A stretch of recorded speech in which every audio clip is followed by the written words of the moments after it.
캐나다의 고세율 환경에서 자산의 장기적 증식은 단순한 종목 선택이 아닌 철저한 세무적 효율성과 시스템적인 방어가 중요합니다. 안녕하세요. 캐나다 투자전략 브랜드입니다. 오늘 영상에서는 캐나다 주류 자산가들이 직접 투자가 아닌 전문가 1인 방식을 채택하는 논리적 당위성을 설명해 드립니다. 개인이 모방하기 어려운 대체 투자 활용과 통계적 리스크 통제 시스템이 어떻게 자산 격차를 창출하는지 보여드리겠습니다.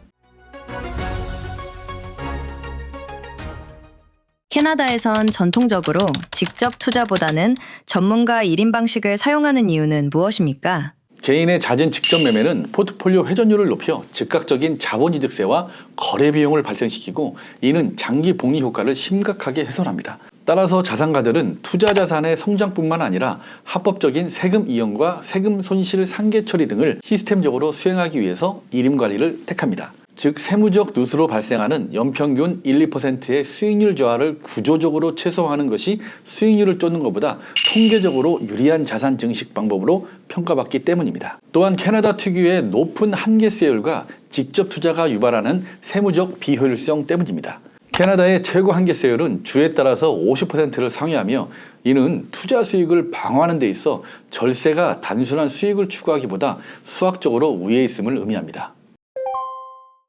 개인이 직접 운용할 때와 비교하여 전문가가 관리하는 방식의 수익률 방어 이점은 무엇입니까? 10만 불의 자산이 50% 하락하여 5만 불이 되면 원금을 회복하기 위해서 필요한 수익률은 50%가 아니라 100%가 됩니다. 관리의 역할은 포트폴리오 낙폭 제어를 통한 변동성 누수의 최소화입니다. 개인 투자자들은 시장 상승기에 고위험 자산에 편중하고 하락기에 감정적인 매도를 감행하여 최대 낙폭을 극대화하는 경향이 뚜렷합니다. 반면 기관은 사전 설정된 투자 정책서에 따라 자산군 간의 상관 개수를 분석하여 포트폴리오의 표준 편차를 낮춥니다. 기계적인 리밸런싱을 통해 고평가 자산을 매도하고 저평가 자산을 매입하도록 강제함으로써 하락장에서도 낙폭을 일정 수준 이내로 통제하고 실질 기하 평균 수익률을 방어하는 구조로 확립합니다. 캐나다의 세금은 굉장히 복잡한데 전문가는 계좌를 구체적으로 어떻게 최적화합니까? 자산 위치 최적화라는 방식을 적용합니다. 수익률이 동일하더라도 어떤 계좌에서 수익이 발생하느냐에 따라 세후 실질 수익은 크게 달라집니다. 전문가는 과세 대상인 이자소득 창출 자산이나 해외 고배당 주식을 세금이 이연되는 은퇴저축계좌에 전면 배치합니다. 반면 캐나다 배당세액 공제가 가능한 국내 우량주나 향후 큰 자본 차익이 기대되는 성장형 자산은 면세저축 계좌나 일반 과세 계좌에 전략적으로 분산합니다. 이러한 체계적인 자산 위치 배분만으로도 장기 투자 시 포트폴리오의 전체 연간 세후 수익률을 장기적으로 끌어올리는 데 있어 핵심적인 기여를 합니다. 개인의 직접 투자와 투자 운용이 운용하는 투자의 가장 본질적인 차이는 무엇입니까? 데이터 수집의 심도와 통계적 리스크 계산의 통제 방식입니다. 개인 투자는 종종 대중에게 공개된 후행적 재무제표와 뉴스 흐름에 의존하며 특정 종목에 과도하게 비중을 싣는 집중 투자의 형태를 보입니다. 반면 기관급 포트폴리오는 전문금융 터미널을 통해 실시간 거시경제 지표, 원자재 가격 동향, 채권금리 곡선 등을 다각도로 분석하여 알고리즘 모델링을 거칩니다. 개인이 어떤 주식이 오를 것인가 라는 단방향 수익을 쫓는다면 기관급 운용은 철저히 허용된 리스크 범위 내에서 정밀한 자산 배분과 매매 실행을 목표로 합니다. 기관급 포트폴리오에서 대체 투자 자산은 어떤 역할을 합니까? 포트폴리오의 전체 변동성을 억제하는 역할을 합니다. 상장 주식과 채권은 글로벌 경제 위기나 급격한 금리 변동 시 가격이 같은 방향으로 하락하는 동조화 현상을 겪습니다. 그러나 비상장 기업 투자, 사무대출, 대규모 실물 인프라 등의 대체 자산은 상장 주식 시장과 가격의 상관계수가 매우 낮게 유지됩니다. 실제 운용 데이터상으로 포트폴리오 내 대체 자산을 적정 비율로 편입할 경우 산술적인 기대 수익률을 훼손하지 않으면서도 전체의 표준 편차를 유의미하게 낮추는 효과를 기대할 수 있습니다. 특히 고객님들에게 가장 크게 느끼는 부분은 하락장에서 포트폴리오의 방어력을 강화하는 부분입니다. 투자 운용은 시장 변동성에서 고객 자산을 방어하기 위해 어떤 프로세스를 사용합니까? 정기적인 스트레스 테스트와 최대 예상 손실액 추정 모델을 상시 가동합니다. 과거의 금융위기나 인플레이션 쇼크 등 역사적인 급락장 시나리오 수만 개를 시뮬레이션으로 현재 포트폴리오에 대입해 수치적 낙폭을 계산합니다. 산출된 예상 최대 손실폭이 사전에 고객과 설정한 허용치를 초과할 위험이 데이터로 감지되면 선제적으로 현금 보유량을 늘리거나 파생 상품을 이용해 하락 시 수익이 발생하는 하방 해칭 포지션을 구축합니다. 가장 중요한 점은 개인의 직관이나 감정이 아닌 철저한 통계와 수치적 방어막을 시스템으로 구축해 두는 것입니다. 장기 투자 수익률에 따라 은퇴 시점에 어느 정도의 자산 격차를 산출합니까?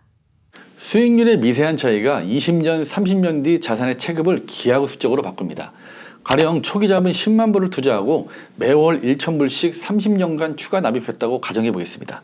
총 원금은 46만 달러이고 포트폴리오의 방어 실패로 연평균 수익률이 4%에 그쳤을 경우 65세 시점의 총 자산은 약 100만 불 수준에 머뭅니다. 반면 철저한 리스크 방어를 통해서 연평균 수익률을 7%대로 꾸준히 누적했었다면 최종 자산은 약 200만 불, 10%의 수익률을 유지했다면 약 400만 불 이상으로 산출됩니다. 동일한 원금을 납입했음에도 단 몇 포인트의 수익률 차이가 장기 복리의 팽창을 거쳐 압도적인 자산 규모의 격차를 만들어낼 확률을 통계적으로 극대화하는 것입니다. 이 수익률은 예시일 뿐이지만 지난 20년 동안 S&P 500의 인덱스 연평균 수익률은 약 8%를 상회하고 배당 재투자를 하였을 경우에는 10%를 상회하고 있습니다. 인플레이션은 고려해야 하지만 이 예시는 1, 2%의 수수료나 성과 차이가 전체 자산 계획에 미칠 수 있는 영향을 분명히 보여줍니다. 장기 투자에서 투자자가 경계해야 할 행동은 무엇입니까? 시장에 머무는 시간을 이탈하여 단기적인 시장 타이밍을 시도하는 행위입니다. 자본시장의 통계를 분석해보면 포트폴리오의 장기 수익을 견인하는 핵심 수익은 전체 투자 기간 중 상승폭이 컸던 단 며칠에 집중적으로 발생합니다. 하락에 대한 과도한 우려로 보유자산을 전량 현금화했다가 시장이 가장 크게 반등하는 며칠의 상승 장만을 놓치게 되는 경우에도 장기 연평균 수익률은 통계적으로 절반 가까이 급감합니다. 결국 가장 중요한 것은 예측 불가능한 시장의 단기 변동성에 흔들리지 않고 사전에 수립된 장기적 투자 원칙을 묵묵히 지켜내는 철저한 규율입니다.